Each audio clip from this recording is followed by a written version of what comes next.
வந்து aha find is a new initiative by aha Tamil. Mainly because I think நம்ம எல்லாருமே ரொம்ப ஃபாஸ்ட்டாக ஓடிக்கிட்டு இருக்கோம் லைஃப்பில். எதையுமே பார்க்கறதுக்கு நம்மளுக்கு நேரங்கள் கிடையாது. எத்தனை பேர் வந்து ஒரு ட்ரெயினில் நிறைய ட்ராவல் பண்ணியிருப்போம், பட் ட்ரெயின் தண்டவாளத்துக்கு நடுவில் பூக்கிற ஒரு சின்ன பூவை வந்து நம்ம எத்தனை பேர் பார்த்துருப்போம், அதை கண்டுபிடிச்சிருப்போன்றது தெரியாது. பட் அந்த தண்டவாளங்களுக்கு நடுவில் நிறைய இன்ட்ரெஸ்டிங்கான விஷயங்கள் இருக்குது. சின்ன சின்ன மஞ்சள் பூக்கள் இருக்கும், ஒரு சின்ன ஊதா பூ இருக்கும். அது வந்து யாரை பற்றியும் கவலைப்படாமல் அது வந்து பூக்கும், அது மலரும், அதனுடைய டைமில் அது வந்து அதனுடைய விஷயத்த பண்ணும். அந்த மாதிரி பியூட்டிஃபுல்லாக நம்ம தமிழ் ஃபிலிம் கம்யூனிட்டியில் நிறைய நல்ல படங்கள் வந்துக்கிட்டே இருக்குது டெய்லி. பட் ஆஹாக்கு வந்து ரீச் அவுட் பண்ணுறவங்க, மற்ற பிளாட்ஃபார்ம்ஸ்க்கு போய் ரீச் அவுட் பண்ணுறதுக்கான வழி வந்து நிறைய பேருக்கு தெரியாது. எப்படி ரீச் அவுட் பண்ணணும், மெயில் பண்ணணுமா, இல்லை வந்து கால் பண்ணணுமா, யார் கால் பண்ணணும், அப்புறம் வந்து எஸ் வார்டு, ஏ வார்டு, டி வார்டு, இப்படி ஏகப்பட்ட மாடல்ஸ் இருக்குது. இதில் நம்மளோட படம் எந்த மாடலில் போகும், இந்த மாதிரி நிறைய விஷயங்கள்ல என்ன ஆயிடுதுன்னா ரொம்ப நல்ல படங்கள் வந்து யாருக்குமே தெரியாமல் அப்படியே வந்து தங்கி போயிடுது. ஸோ அப்படி இருக்கக்கூடாதுன்றதுக்காக ஆரம்பித்த ஒரு குட்டி இனிஷியேட்டிவ் தான் இது. அதுலேயும் எஸ்பெஷலி வந்து ப்ரொடியூசர் பசார் ஃபர்ஸ்ட் டைம் எங்களுக்கு இந்த படத்தை கொண்டு வந்து காட்டின உடனே எங்களுக்கு ரொம்ப பிடிச்சி போனதுக்கு காரணம் பயோஸ்கோப் ராஜ்குமார் எடுத்த இந்த படம் வந்து ஒரு ஒரு புது ஐடியா அப்படிங்கிறத தாண்டி ஒரு ஃபேமிலியாக பார்க்கும்பொழுது ஒரு படம் எடுக்கப்பட்ட விதம், அதனுடைய ஸ்க்ரீனா இவர் சொன்ன ஒரு பேரண்ட் சொன்ன கதையை வந்து அவங்க தாத்தாவும் பாட்டியும் அவங்க ஃபேமிலியும் அவ்வளோ சீரியஸாக எடுத்துக்கிட்டு, சும்மா பையன் ஏதோ படம் எடுக்கணும்னு நினைக்கிறான், ஏதோ ஒரு கிராமத்தில் ஏதோ ஒரு இதில் ஒரு படம் எடுக்கணும்னு நினைக்கிறான், இவங்ககிட்ட போய் வேற வேலையை பாரு அப்படின்னு சொல்லாமல் அவன் கூட சேர்ந்து எல்லா ஹர்டில்ஸ், எல்லா விதமான டர்புலன்சஸ்லையும் அவங்க தொடர்ந்து முயற்சி பண்ணி அப்படி ஒரு நல்ல படத்தை எடுத்திருக்காங்க. அது இந்த அளவுக்கு வந்திருக்கு. ஸோ அதில் ஆஹா ஃபைண்ட் ஃபர்ஸ்ட் படமாக எடுக்கிறதுல நாங்கள் ரொம்ப ரொம்ப பெருமைப்படுறோம். And apart from that producer பசார், ஜிகே அண்ட் விஜய் அவங்க வந்து இந்த படத்தை கொடுக்கும் போதே என்ன சொன்னாங்கன்னா, இந்த படம் வந்து எவ்வளோ தூரம் ரீச் அவுட் ஆகணுமோ அவ்வளோ தூரத்துக்கு ரீச் அவுட் ஆகணும், அதுக்கு நம்ம என்னெல்லாம் செய்யணுமோ பண்ணணும் அப்படின்னு சொன்னாங்க. அதுவும் எங்களுக்கு ரொம்ப சந்தோஷமான விஷயம்.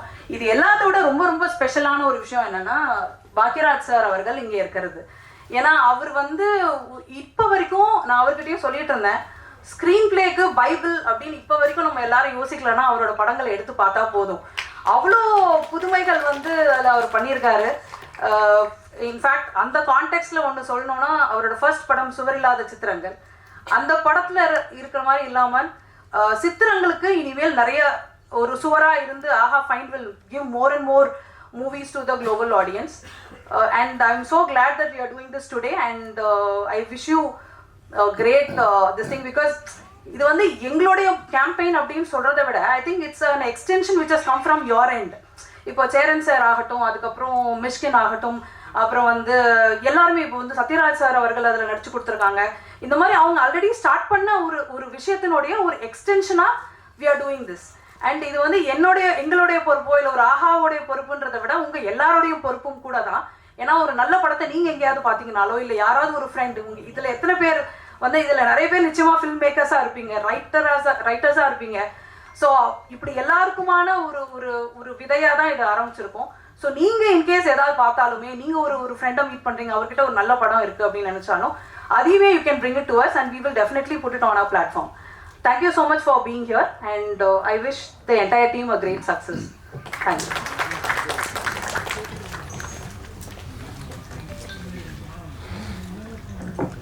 Next up, I'd like to invite the co-producer of the film, Mr. Adiman, to kindly be on stage.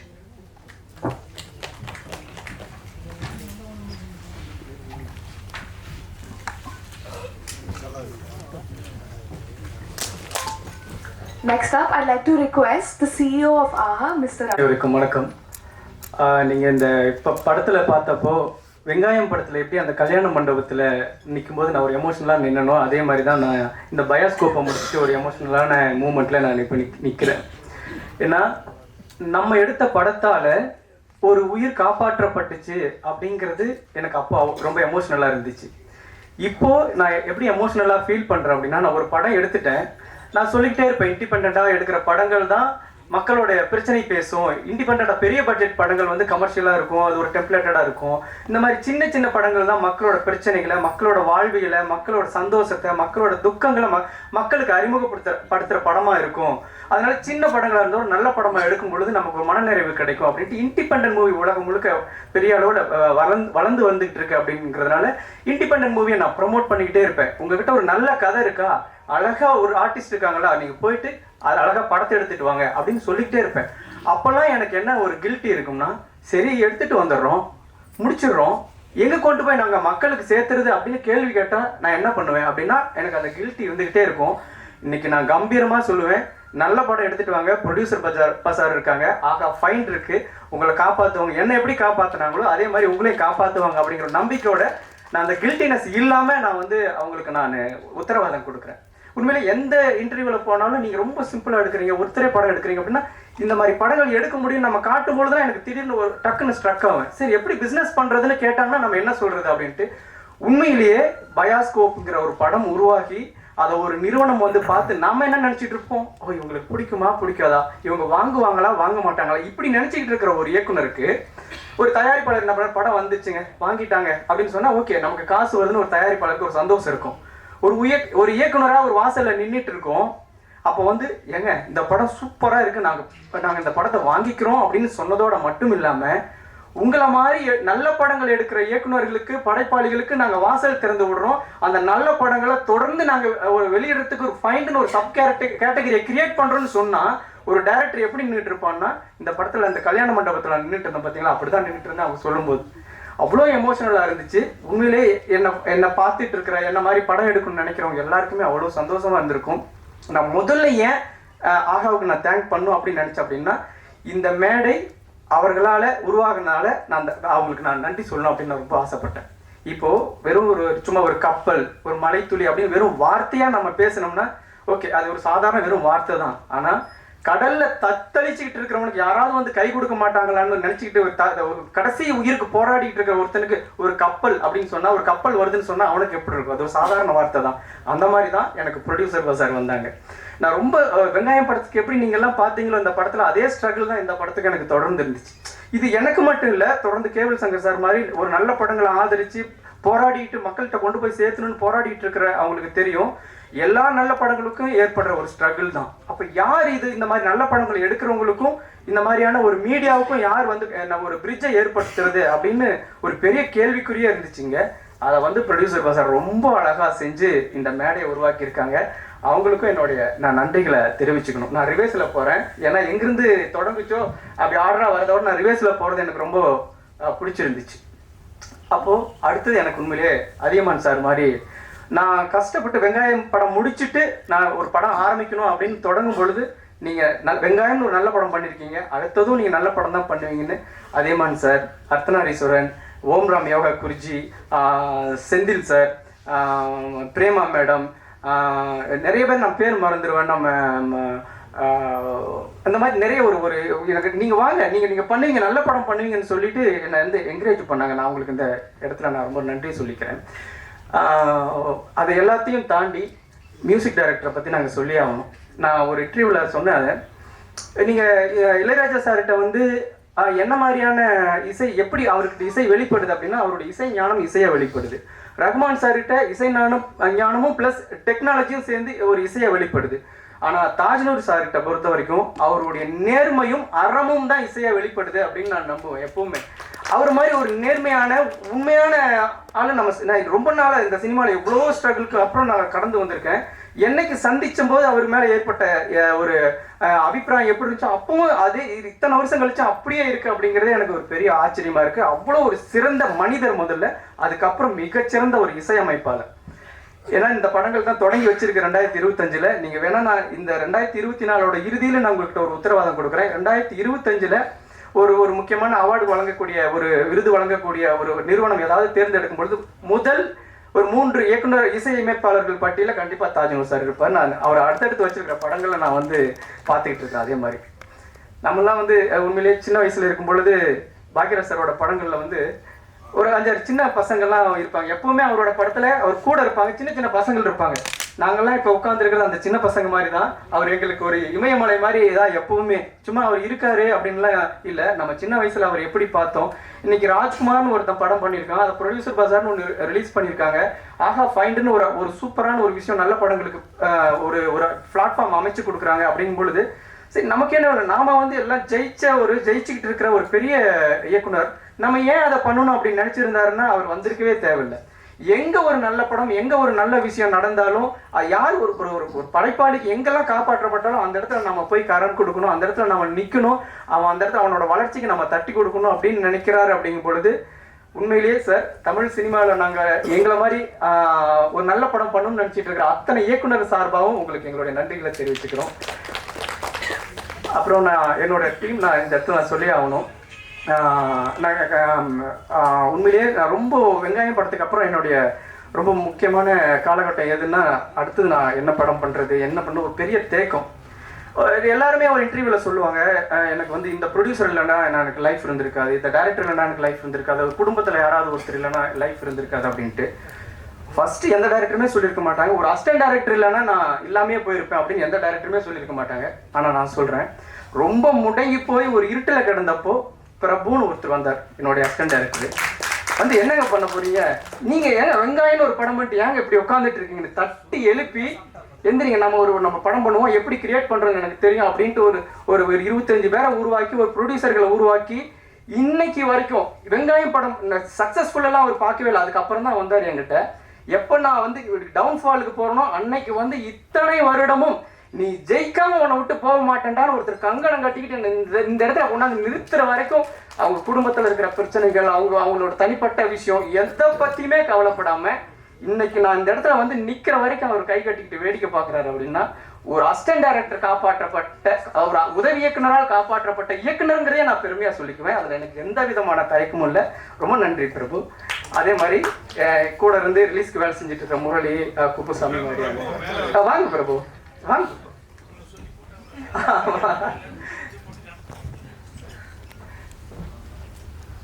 Sir, நான் எதுவுமே அவர்கிட்ட என்கிட்ட இருந்து எதுவுமே எதிர்பார்த்தது இல்லை சார். உண்மையிலேயே உங்களுடைய உதவி இயக்குனர்கள்லாம் இன்னைக்கு பெரிய பெரிய ஜாம்பவானா இருக்காங்க. ஆனால் இவர் என்னை வந்து கொண்டு வந்து இந்த இடத்துல நிறுத்துறதுக்கு இரவு பகலாக வேலை பார்த்தாரு. இவர்கிட்ட நான் எப்படி இவரை பற்றி சொல்கிறதே தெரியல. உண்மையிலேயே ஒரு அசிஸ்டன்ட் டைரக்டராக வந்தவர் இன்னைக்கு வந்து என்னை வந்து ஜெயிச்சு வச்சுட்டு தான் நான் வந்து நகருவேன் அப்படிங்கிற ஒரு கங்கணம் கட்டிட்டு வேலை செஞ்ச மாதிரி செஞ்சாரு சார். அந்த வந்து நான் லைஃப்பில் நான் மறக்கவே மாட்டேன். எத்தனையோ பேர் வந்தாங்க என்னுடைய நான் அப்படி தேங்கி நிற்கிறத பார்த்துட்டு போயிட்டாங்க. அதாவது அற்ற குளத்தில் அருநீர் பறவை போல குற்றலிந்தீர்வார் உறவல்லர், அக்குளத்தில் கெட்டியும் ஆம்பலும் நெய்தலும் போல ஒட்டி உறவருவார் உறவுன்ட்டு ஒரு முதுமொழி இருக்கும். ஒரு குளத்துல தண்ணி இருக்கும்போது நிறைய குருவிங்க வரும், பறவைங்க வரும், என்ன மீன் இருக்கும், நத்தை இருக்கும். அதை பொறுக்கி சாப்பிட்றதுக்கு வந்து அந்த தண்ணி இருக்கிற வரைக்கும் அதுங்க வந்து கூடிய குளத்தை சுற்றி இருக்காது, ஜகஜகதியாக இருக்கும். அந்த குளத்துல ஒன்றுமே இல்லைன்னா அங்கே ஒன்றுமே இருக்காது. ஆனால் அந்த குளத்துல பூத்த தாமரை, ஆம்பல், அந்த நாணல் எல்லாம் அந்த குளத்தோடயே சேர்ந்து வாடும்போது அந்த அந்த அந்த பூ சேர்ந்து வாடி கிடக்கும்ல, அந்த மாதிரி என்னோட நான் வாடும்போது வாடி நின்னாரு, நான் மகிழும் போது மகிழ் நின்னாரு. அதனால அவருக்கு நான் எல்லாரோட ரொம்ப நான் நன்றி கடன் பட்டிருக்கேன். அதை தாண்டி என்னுடைய குடும்பம், நான் என்னுடைய குடும்பத்துக்கு நான் பெரிய நன்றி ஏன் தனியாக நான் சொல்ல தேவைன்னா, இந்த படமே ஒரு பெரிய தேங்க்ஸ் கார்டு தான். என் பின்னாடி நின்ன எல்லாருக்கும் நான் வந்து அப்பா, அம்மா, தாத்தா, பாட்டி, இதில் வந்து என்ன ஒரு விஷயம்னா, இந்த படத்தை எடுத்து வெளியிடறதுக்குள்ளே ஒரு தாத்தா இங்கே வர முடியாத அளவுக்கு ரொம்ப உடல்நலம் இல்லாமல் போயிட்டாரு, ஒரு தாத்தா இல்லாமலே போயிட்டாரு. அவங்களாம் இதை பார்த்துருந்தா அவ்வளோ சந்தோஷப்பட்டிருப்பாங்க. என்னுடைய மனைவி, அவங்க அப்பா அம்மா எந்த இடத்துல 10 ரூபா இருந்தால் அதுக்கான செலவு எடுத்துக்குவாங்க, 50 ரூபா இருந்தால் அதுக்கான செலவுகளை வச்சுக்குவாங்க. எந்த இடத்துலையுமே ஏன் நீங்கள் வந்து இந்த வறுமையை வந்து என்னை ஃபீல் பண்ணாமையே என்னை காப்பாற்றினதுக்கு என்னுடைய மனைவிக்கு, என்னுடைய குடும்பத்தார் எல்லாத்துக்கும் நான் ரொம்ப நன்றி கடன் பட்டிருக்கேன். தொடர்ந்து நான் என்கிட்ட ஒரு பெரிய பிரச்சனை இருக்குது. கொஞ்சம் முக்கியமானவங்களெல்லாம் ஞாபகப்படுத்தி சொல்லிடுவேன், ரொம்ப முக்கியமானவங்கள மறந்துடுவேன். நான் யாரையாவது மறந்துருந்தேன்னா அவங்க ரொம்ப முக்கியமானவங்கன்னு நீங்கள் நினச்சிக்கங்க. அதை தாண்டி எனக்கு இப்போவுமே வெங்காயம் படத்துக்கு வரைக்கும் இன்றைக்குமே ஒரு நிகில் சார்கிட்ட எப்படி இருப்பாங்களோ அதே மாதிரி தான் இந்த பத்திரிகையாளர்கள், தொலைக்காட்சி நண்பர்கள் எல்லாருமே என்னோட பர்சனல் அவ்வளோ அன்பா இருப்பாங்க. எது நடந்தாலும் விஷ் பண்ணுவாங்க. உண்மையில எனக்கு இங்க இருக்கிறவங்க எல்லாருமே நிகில் சாருக்கு தெரிஞ்ச மாதிரி எனக்குமே எல்லாருமே தெரிஞ்சவங்க என் மேல அன்பா இருக்கக்கூடியவங்க. என்னோட அடுத்தது இவன் ஏதாவது வரமாட்டானா, ஏதாவது பண்ண மாட்டானா, ஒரு நல்ல படம் பண்ண மாட்டானா, அதை நம்ம வந்து ப்ரொமோட் பண்ண மாட்டோமா அப்படிங்கிற மாதிரியான ஒரு எதிர்பார்ப்பில் இருக்கிற மாதிரியான ஒரு நண்பர்கள் தான். நான் உங்களுக்கும் அந்த இடத்துல நான் நன்றி சொல்லிக்கணும். இது எல்லாத்தையும் தாண்டி ஏன் நான் ஃபைனல் டச்சா வைக்கணும் அப்படின்ட்டு ஒருத்தர் வந்து என்ன வச்சிருக்கேன்னா சார் ரவி சார் அவர்கள். ஏன்னா இங்க இருக்கிறவங்க தமிழ்நாட்டு கல்ச்சரை வந்து தெரியும், இந்த படத்தோட விஷயம் தெரியும், ஒரு நல்ல படம் பண்றதுக்கு என்னென்னலாம் ஸ்ட்ரகிள் இருக்குன்னு தெரியும். அதே மாதிரி திரு சார் வந்து நான் அவர் கூட ரொம்ப பர்சனலா கனெக்ட் ஆயிருக்கேன். இது எல்லாமே சரிங்க. ஒரு டிசிஷன் எடுக்கக்கூடிய ஒரு இடத்துல ஏங்க இதெல்லாம் கொஞ்சம் யோசிச்சு பண்ணுங்கன்னு சொல்லிட்டா ஒட்டுமொத்த பெரிய ஜேர்னியுமே அங்க வந்து டிஸ்டர்ப் ஆயிடும். ஓகே, இது வந்து நம்ம கை விட்டுறலாம் அப்படின்ட்டு அவங்க வந்து மிஸ் பண்றதுக்கு வாய்ப்பு இருக்கு. சார், நீங்க இருக்கிற உயரத்துக்கு நீங்க தமிழ்நாட்டில் இருக்கக்கூடிய லட்சக்கணக்கான அசிஸ்டன்ட் டைரக்டர்ஸ் இருக்காங்க, ஆயிரக்கணக்கான என்ன மாதிரி நல்ல புது டைரக்டர்ஸ் இருக்காங்க. அவங்க எல்லாமே உங்களுக்கு தேங்க் பண்ணுவாங்க சார். இந்த பிளாட்ஃபார்ம் வந்து நம்ம பிளாட்ஃபார்ம் கூட சொல்லக்கூடாது, இது ஒரு ஃப்ளைட்டுன்னு தான் சொல்லணும். எங்களை மாதிரியான ஆட்கள் எல்லாம் நீங்கள் உயரத்துக்கு ஹைட்டுக்கு கொண்டு போய் நிறுத்திருக்கீங்க. ஃபைனல் டச்சாக உங்களுக்கு நன்றி சொல்கிறேன்னு தான் நான் அவங்கள இது வரைக்கும் நான் சொல்லாமல் இருந்தேன். இந்த படம் நான் ரொம்ப நாள் கழிச்சு வந்திருக்கு. அடுத்து என்னுடைய 2 படங்களும் வரப்போகுது. நான் ரொம்ப நாளாக வெயிட் பண்ணிட்டு இருந்தாலும் நல்ல நல்ல படங்களோட தான் நான் உங்களை வந்து சந்திப்பேன். தப்பான படம் பண்ண மாட்டேன். சின்ன படமாக இருக்கலாம், எனக்கு இருந்த பொருளாதாரத்தை வச்சு நான் சின்ன படம் பண்ணியிருக்கலாமே ஒழிய எக்காரணத்தை கொண்டும் பத்திரிகையாளர்களோட நம்பிக்கை வீண் போகிற அளவுக்கு நான் தப்பான படம் பண்ண மாட்டேன் என்றைக்குமே. அது நான் இன்னும் கொஞ்சம் எனக்கான பெரிய வாய்ப்புகள் கிடைக்கும் போது இன்னும் இதில் ஏதாவது சின்ன சின்ன குறைகள் இருந்தாலும் அதை சரி பண்ணி நான் நிச்சயமாக பெரிய படமாக பண்ணுவேன். உண்மையிலே நான் ரொம்ப சந்தோஷமாக நிற்கிறேன். எனக்கு பின்னால் வரக்கூடிய இயக்குநர்களுக்கு ஒரு பாதை அமைச்சு கொடுக்கக்கூடிய ஆகாவோட ஃபைண்டுங்கிற ஒரு புதிய உதயத்தை இந்த பயாஸ்கோப் உருவாக்கி கொடுத்துருக்கு. அந்த பயாஸ்கோப்பை நான் உருவாக்கினேன் அப்படிங்கிற ஒரு பெருமிதத்தோடு விடைபெறுகிறேன். நன்றி, வணக்கம்.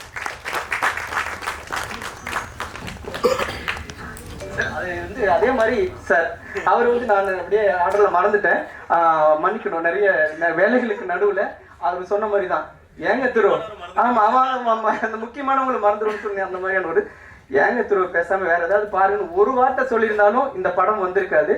இது நீங்க கொடுக்கக்கூடிய வாழ்வு அப்படிங்கிறது. இங்க வந்து இந்த சினிமா பத்தி எதுவுமே தெரியாம இங்க வந்திருக்காங்க. எங்க படத்துல நடிச்சவங்களாம் வந்திருக்காங்க. என்ன பாக்கியராஜ் சார் பேசின உடனே கண்டிப்பா நம்ம மேல கூப்பிடலாமா? இப்ப கூப்பிடலாமா? என்ன பாக்கியராஜ் சார் ரொம்ப நேரம் வெயிட் பண்ணக்கூடாது, கூப்பிடலாமா சார்? ஓகே. இந்த படத்துல இருந்த நடிச்சவங்க மேல வாங்க. உதவி இயக்குநர்கள் எனக்கு உதவியா இருந்தவங்க எல்லாம் கொஞ்சம் மேல வாங்க டக்குன்னு. கொஞ்சம் சார் ரொம்ப நேரமா வெயிட் பண்றாரு. நம்ம அவருடைய சூழல் புரிஞ்சுக்கிட்டு நம்ம வந்து கொஞ்சம் டக்குன்னு. Bioscope is the first release and இதே மாதிரி நிறைய படங்கள் தொடர்ந்து they should release. So wishing you your team all the best and success in the world. Okay. Thank you.